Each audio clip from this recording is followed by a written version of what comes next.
Thank you. Merci.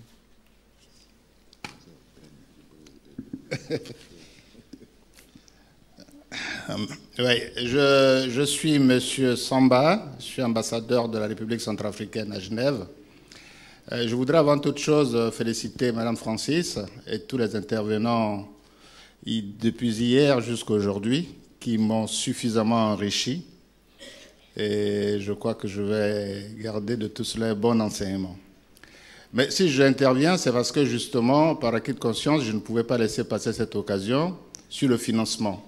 Je crois que c'est mon frère et ami de Madagascar qui a soulevé ce problème. Et il a dit ceci, je cite,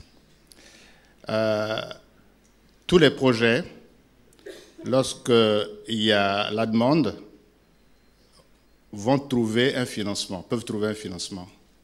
Alors, ma question, elle est la suivante. Si tel est le cas, s'il n'y a pas de demande pour un pays, ça veut dire quoi? Ça veut dire qu'on ne peut pas justement,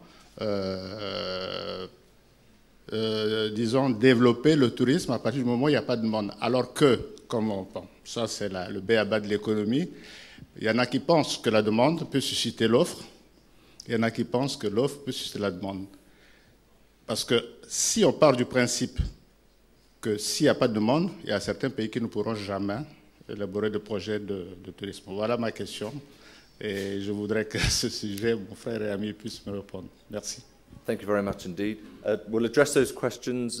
We'll take one more and then we'll get on with the questions. The lady there. Thank you. Sorry, just behind you, sir. And then we'll come to you both. We'll get you both.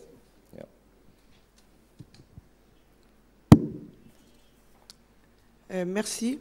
Je suis Aminata Kourouma Mikala, mission permanente de Guinée à Genève, chargée des affaires économiques et commerciales.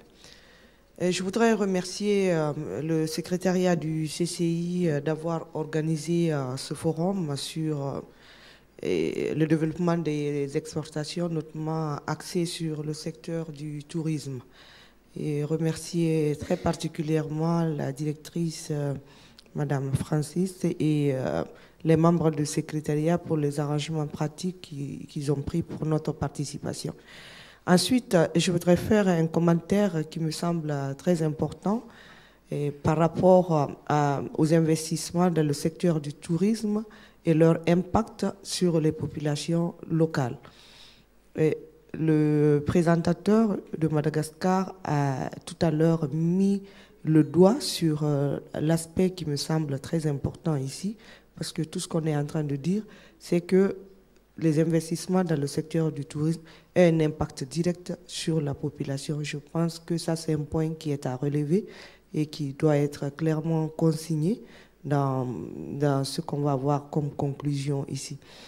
Ensuite, Madame Dorothée Tembo, qui est la directrice exécutive du cadre intégré et renforcé, a aussi ressorti l'aspect qui est important dans cet exercice, dont nous sommes partis aussi, la République de Guinée, c'est l'aspect d'intégrer clairement le commerce dans les programmes de réduction de la pauvreté pour que le cadre intégré et renforcé puisse participer effectivement au développement économique et social de nos populations. C'est ce que j'avais à faire comme commentaire sur ce que les présentateurs nous ont livré aujourd'hui, mais également hier, et les féliciter pour tout ce qu'ils ont pu apporter comme contribution au débat. Je vous remercie.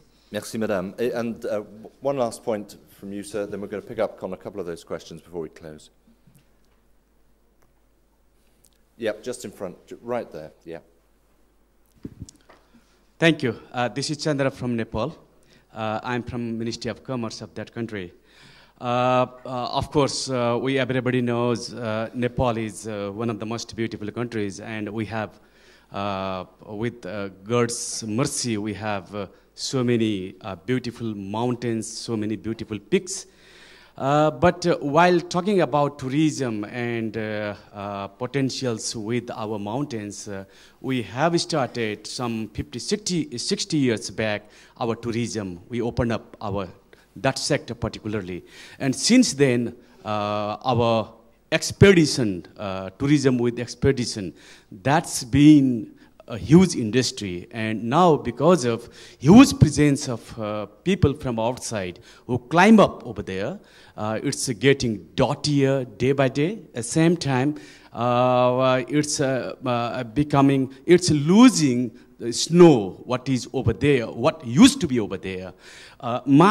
Today, my concern is about the dottiness that we have ruined the mountains, the beauties of mountains. Is there any answers you do have about that particular issue, since now, today, this morning, we're talking about ethics with tourism?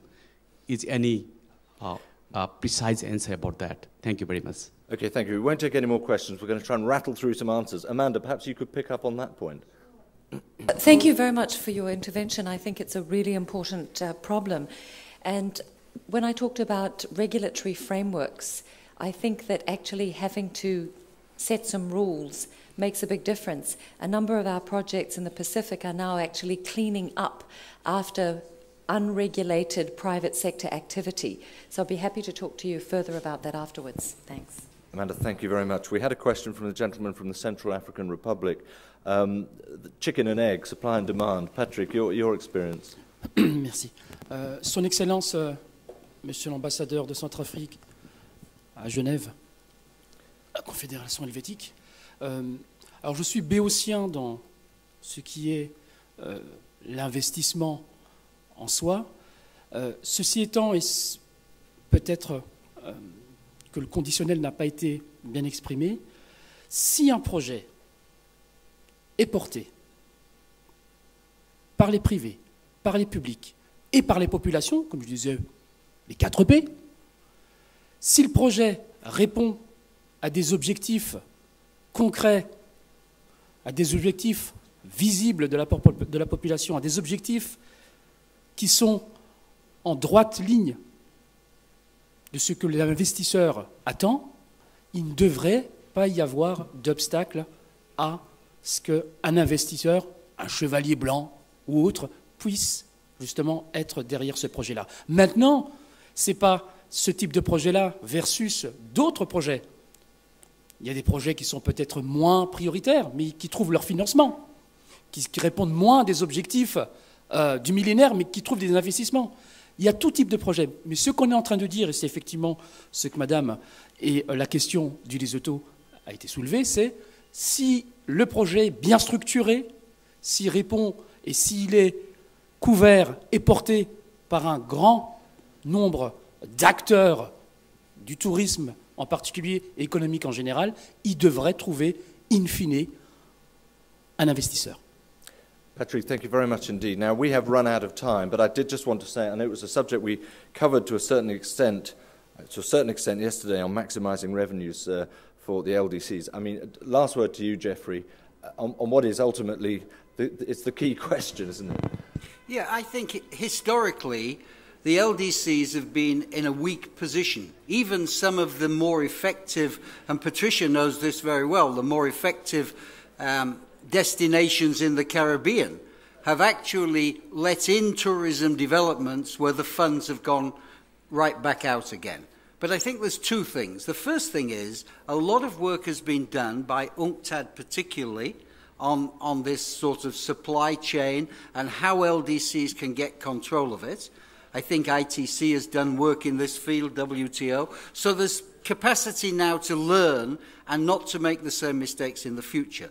The second thing is, and I go back to the point I was trying to make, going forward there will be large amounts of money which is becoming available mainly for climate change adaptation and poverty reduction. If that money is put into a pool whereby the LDCs, when accessing it, can make it available for public-private partnerships, there's a big incentive for the private sector to come in and to want to do things because there's funds there. That's the moment when you can force a negotiation which is actually equitable. We haven't had that situation in the past. And just in completion, last point, because I know the hurry, but on this issue of what if there isn't any projects? There are failed markets. I mean, in economic terms, not in governance terms. This is a reality. That, again, is why these funds in the future and the system can be put in place to help the LDCs where there is not any natural person banging on the door and you have to create the tourism. But if you've got 40 years to create it in, this is the time to start the thinking and the planning. Jeffrey, thank you very much indeed. We are going to stop there. Can I thank you all for your remarks and your questions, which is what makes this a conversation, and I hope it is the spur to more discussion in this forum and, of course, beyond as well. But in particular, I'd like to thank, on your behalf, our panel for all their expertise provided today. Thank you very much indeed.